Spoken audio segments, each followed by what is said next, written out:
하나님 말씀은 레위기 19장 말씀입니다.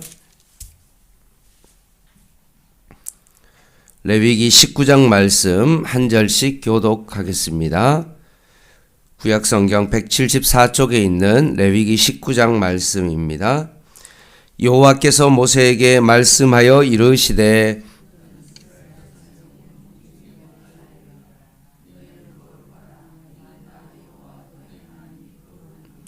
너희 각 사람은 부모를 공경하고 나의 안식일을 지키라. 나는 너희의 하나님 여호와이니라.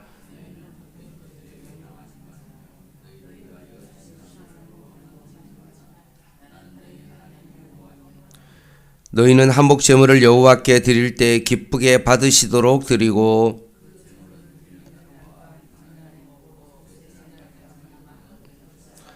셋째 날에 조금이라도 먹으면 가증한 것이 되어 기쁘게 받으심이 되지 못하고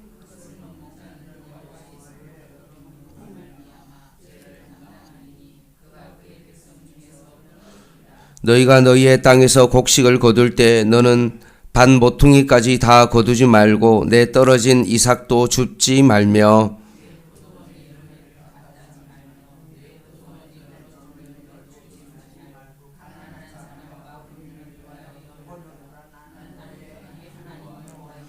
너희는 도둑질하지 말며 속이지 말며 서로 거짓말하지 말며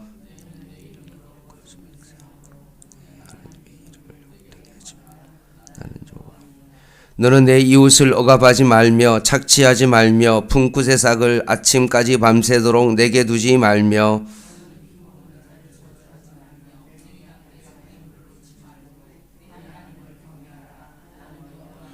너희는 재판할 때 불의를 행하지 말며 가난한 자의 편을 들지 말며 세력 있는 자라고 두둔하지 말고 공의로 사람을 재판할지며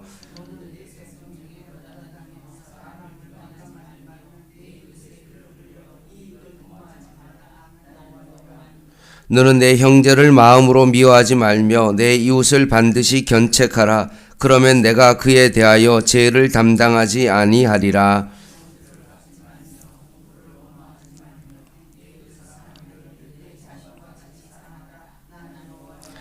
너희는 내 규례를 지킬지어다. 내 가축을 다른 종류와 교미시키지 말며 내 밭에 두 종자를 섞어 뿌리지 말며 두 재료로 직주한 옷을 입지 말지며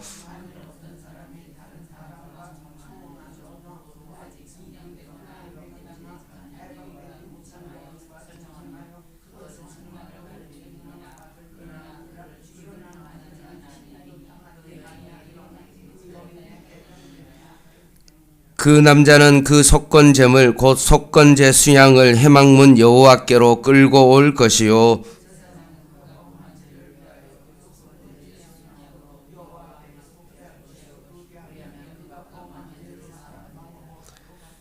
너희가 그 땅에 들어가 각종 가목을 심거든 그 열매는 아직 할례받지 못한 것이므로 여기되 곧 3년 동안 너희는 그것을 할례받지 못한 것으로 여겨 먹지 말 것이요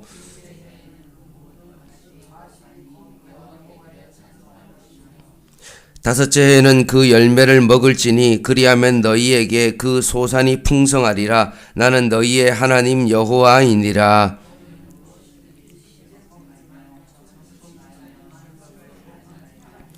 머리카락을 둥글게 깎지 말며 수염 끝을 손상하지 말며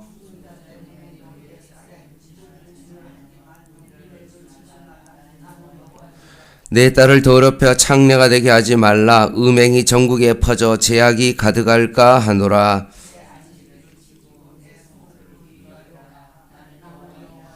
너희는 신접한 자와 박수를 믿지 말며 그들을 추정하여 스스로 더럽히지 말라. 나는 너희의 하나님 여호와이니라.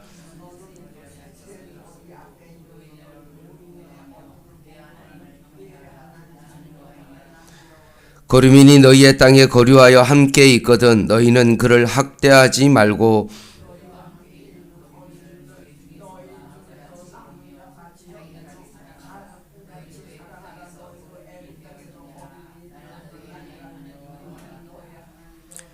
너희는 재판할 때나 길이나 무게나 양을 잴 때 불의를 행하지 말고 공평한 저울과 공평한 추와 공평한 에바 공평한 흰을 사용하라. 나는 너희를 인도하여 애굽 땅에서 나오게 한 너희의 하나님 여호와이니라. 너희는 내 모든 규례와 내 모든 법도를 지켜 행하라. 나는 여호와이니라. 아멘. 오늘 본문은 하나님께서 이스라엘 백성에게 거룩을 요구하시는 삶의 규례들이 기록되어 있습니다. 1, 2절 말씀입니다.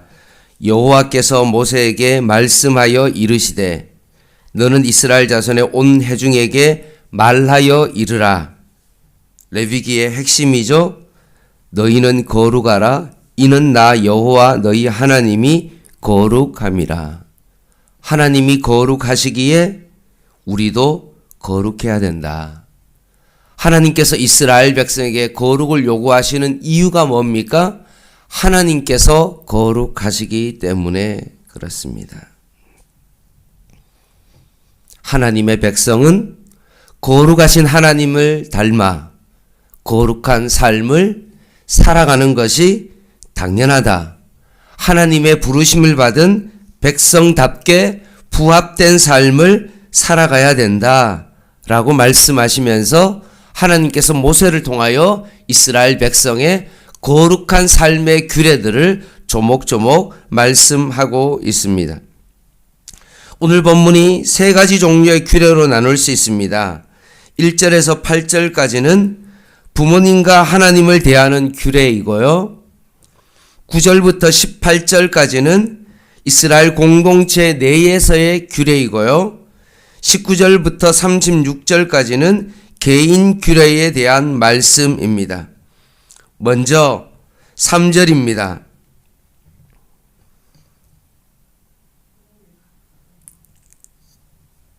너희 각 사람은 부모를 경외하고 나의 안식일을 지키라.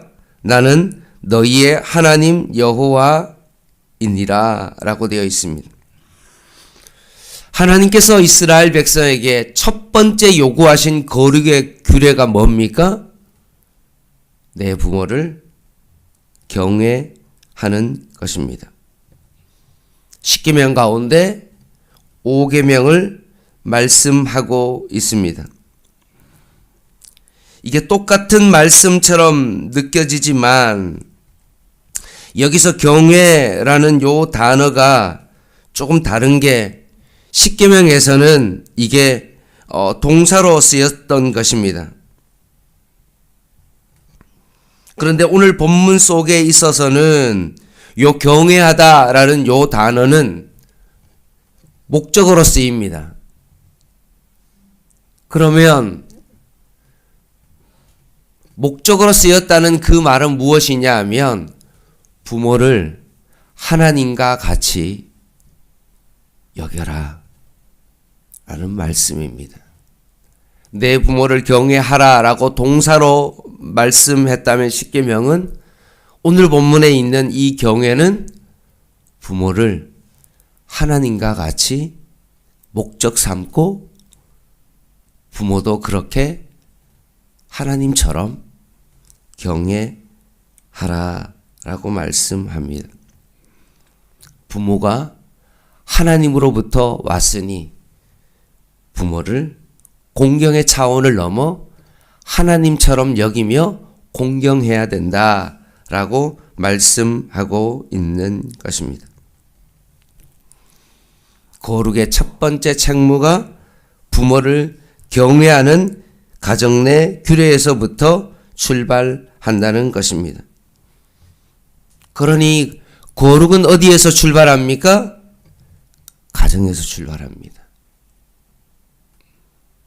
부모와 자녀와의 관계 속에서 거룩이 출발합니다.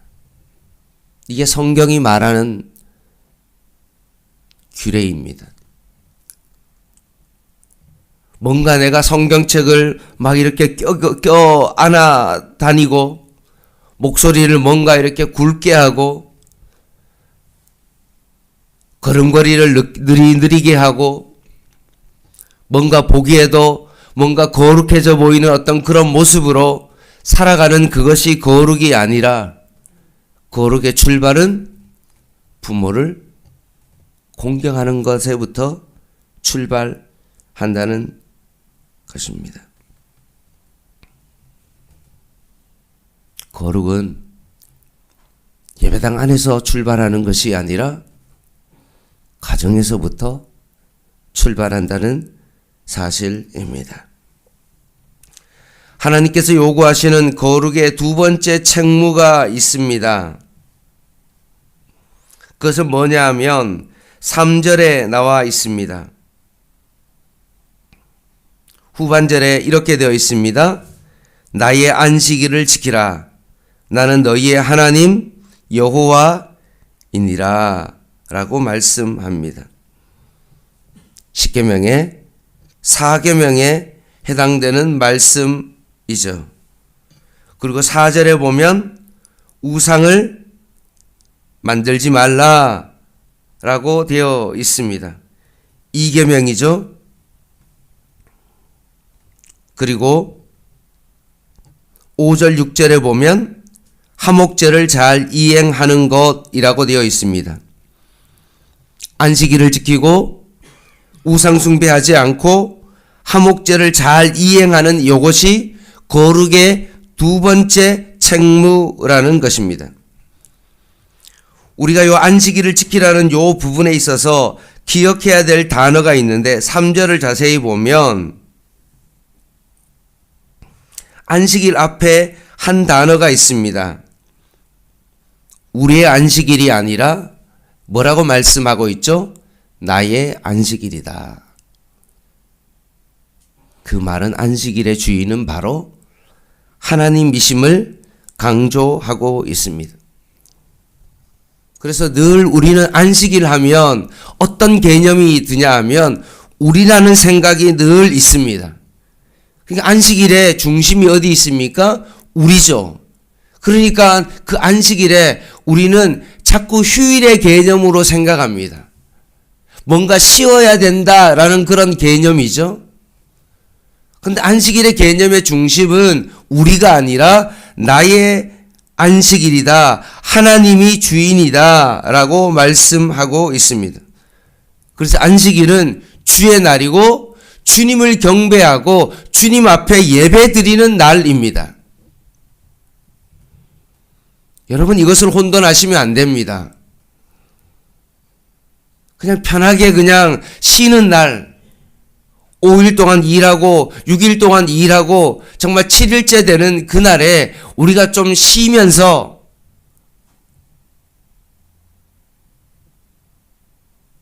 예배를 드리는 날이 아니라 안식일은 온전히 하나님 앞에 구별하여 예배를 드리는 날이다 라고 말씀합니다. 그리고 하나님을 경외하는 거룩한 백성은 우상을 숭배하지 않습니다. 하나님 자리에 절대로 딴 것을 올려놓지 않습니다. 이것이 거룩의 두 번째 책무입니다. 두 번째 책무 가운데 세 번째는 무엇입니까? 그것은 바로 화목제를 철저히 지키라 라고 말씀합니다. 여러분이 화목제에 대해서 우리가 배웠던 것처럼 6절 말씀을 이해하시겠죠?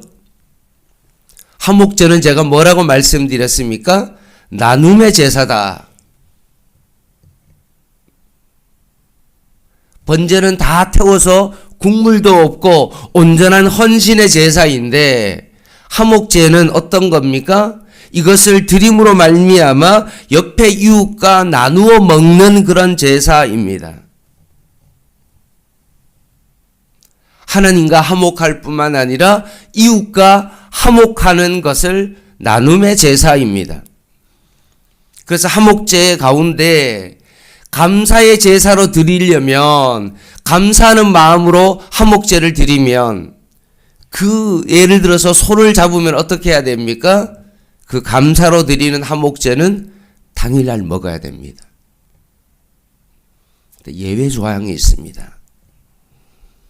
이튿날까지 허락해 주는 것이 있는데 화목제를 드리는데 그 내용이 뭔가 내가 소원하는 어떤 서원제나 뭔가 자원하는 어떤 자원제로 만약에 하목제를 드릴 경우에는 이튿날까지 고기 나눠 먹는 것을 허락해 주십니다. 그런데 이틀이 지나면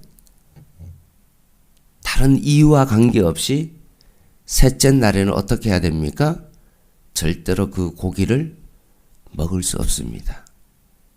폐기 처분해야 됩니다. 아까워도 결단해야 됩니다. 이것이 뭡니까? 하목제입니다.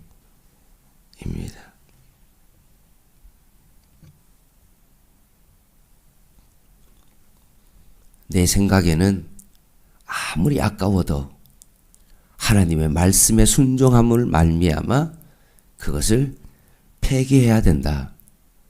이것이 뭡니까? 거룩입니다.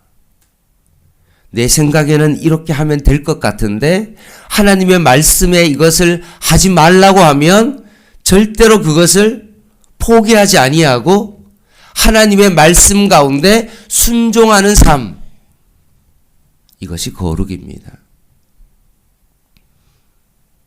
그래서 어제 여호수아 이야기할 때도 제가 말씀드렸잖아요. 정복전쟁은 전쟁을 얼마나 많이 준비하는 것에 있지 아니하고 얼마나 하나님의 말씀 가운데 순종하느냐에 따라서 그 땅을 얻냐 못 얻느냐가 결정되어진다.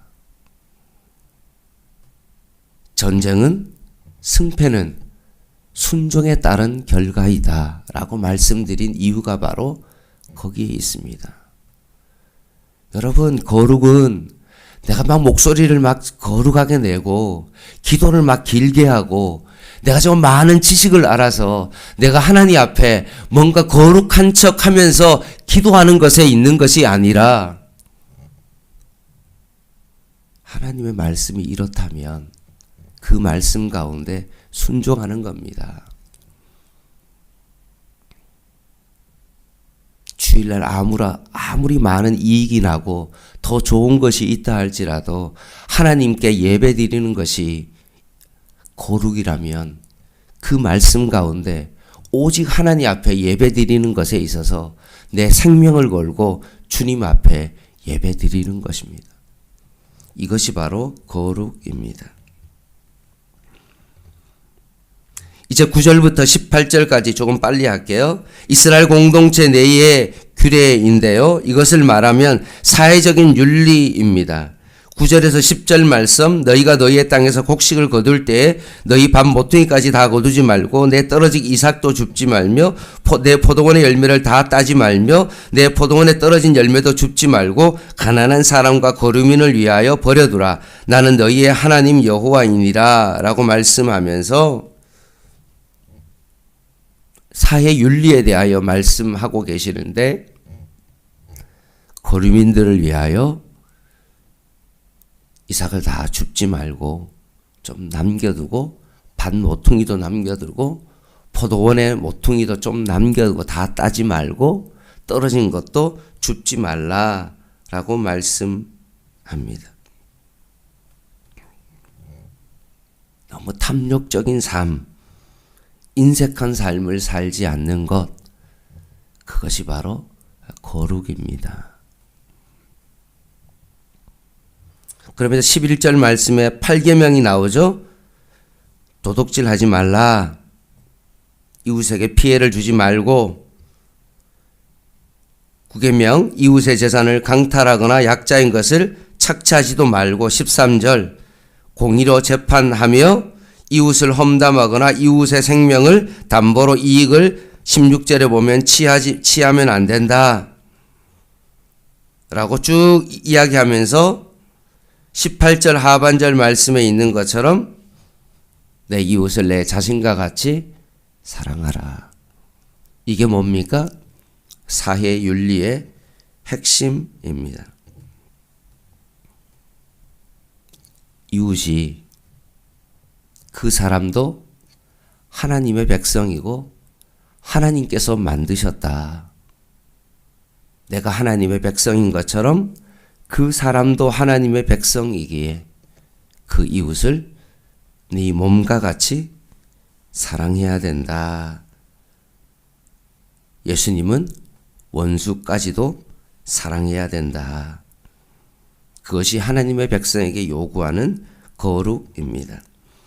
19절부터 36절까지는 개인의 삶의 영역에서 실천해야 되는 어떤 그런 건데요. 19절에 나오는 것처럼 가축을 다른 종과 교미하면 안 된다. 종자를 두 종자를 섞어서 뿌리지 말라. 두 재료로 옷을 직조하지 말라. 이런 것들 나와 있고요. 20절부터 22절 말씀은 다른 남자와 종환한 여종과 동침했을 경우에 속건제를 드리고 23절에서 25절은 감옥을 먹는 규례이고 26절부터 36절까지는 점이나 술법, 머리카락을 둥글게 미는 것, 문신 등에 대한 금지 규례고요. 노인을 공경하며 거류민을 사랑하고 공평한 저울을 써라 라고 이렇게 하는 개인적인 어떤 삶의 영역에 대한 말씀입니다. 해야 할 것과 하지 말아야 될 것에 대한 하나님의 백성에 대한 규례입니다. 마지막 절에 37절 말씀에 보면 하나님께서 세우신 모든 규례와 법들을 지켜 행하라 라는 이 명령은 하나님의 명령으로 끝나는 것은 이와 무관하지 않다.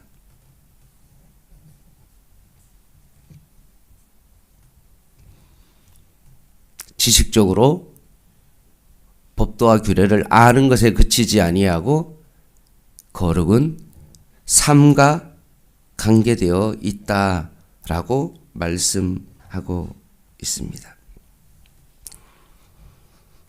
말씀을 마무리하겠습니다. 사랑하는 성도 여러분, 거룩의 첫 출발은 가정에서 부모와 자녀와의 관계에서부터 출발한다는 사실을 여러분 꼭 기억하십시오. 이것이 바로 거룩의 출발입니다.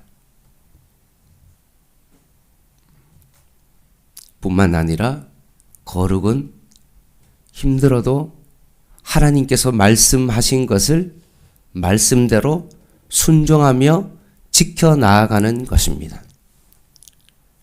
하나님께서 해야 될까 하지 말아야 될 것을 구별해 내우셨다면 그 구분된 삶을 살아가는 것.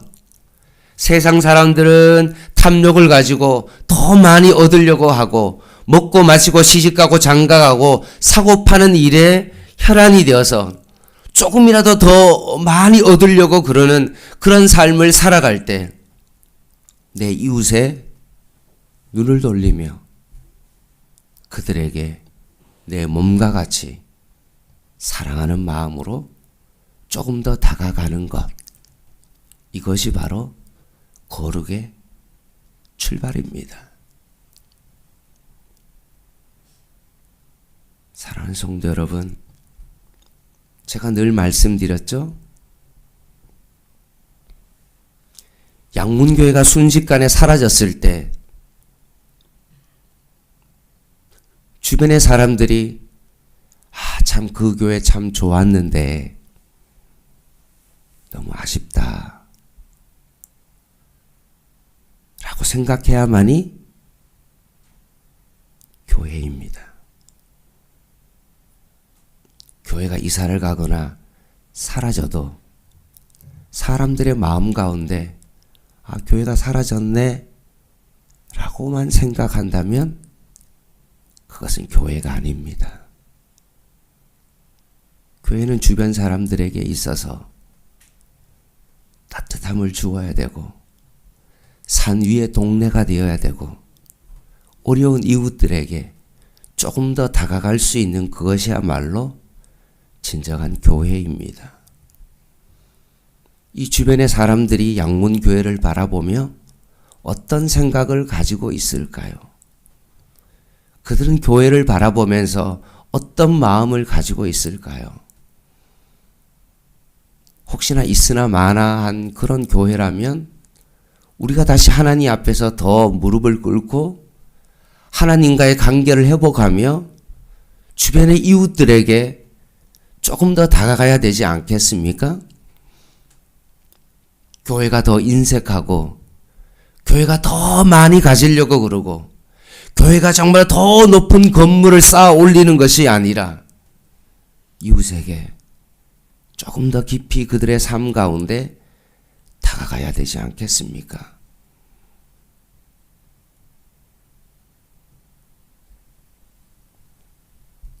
뭔가 그들이 아쉬울 때, 배고플 때 찾아와서 먹을 것이 있고 교회가 다 그것을 거두지 아니하고 먹을 것을 남겨두는 것, 이런 삶을 살아가야 되지 않겠습니까? 주일날 사람들이 차를 타고 와서 예배만 드리고 예배를 드렸다 하고 그냥 가는 그런 삶이 아니라, 그것이 거룩이 아니라 흩어진 곳에 있는 그 자리가 거룩한 자리가 되어야 됩니다. 양문교회가 이런 거룩을 회복하는 그런 교회 되기를 주님의 이름으로 간절히 부탁을 드립니다. 기도하겠습니다.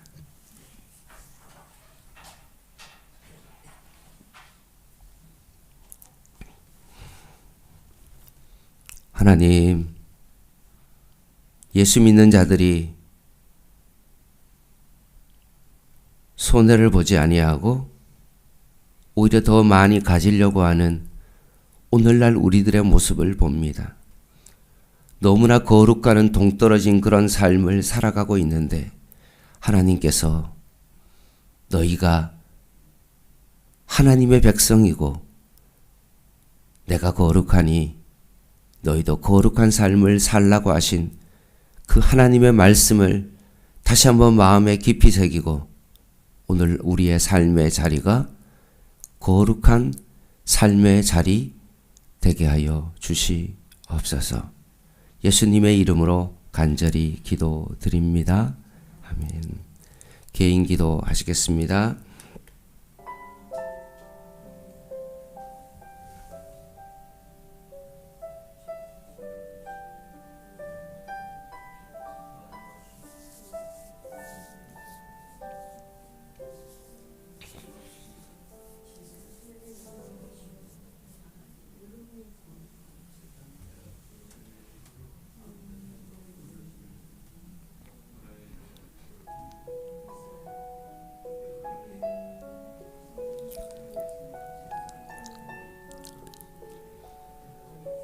하나님,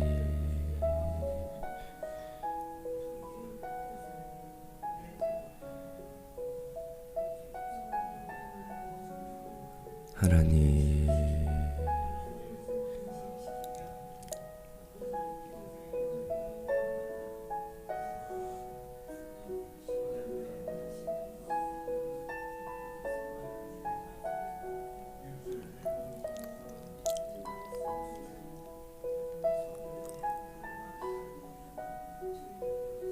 하나님,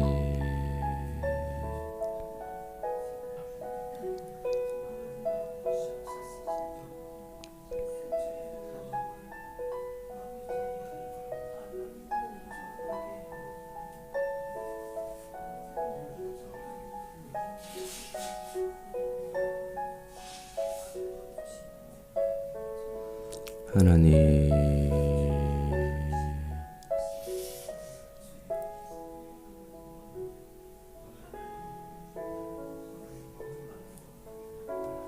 하나님,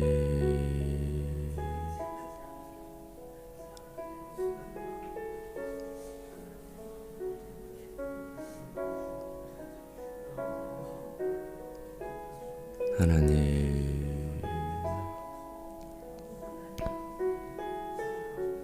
부모를 공경하는 것에부터 부모를 하나님처럼 목적으로 삼고 살아가는 삶이 거룩함임을 고백합니다.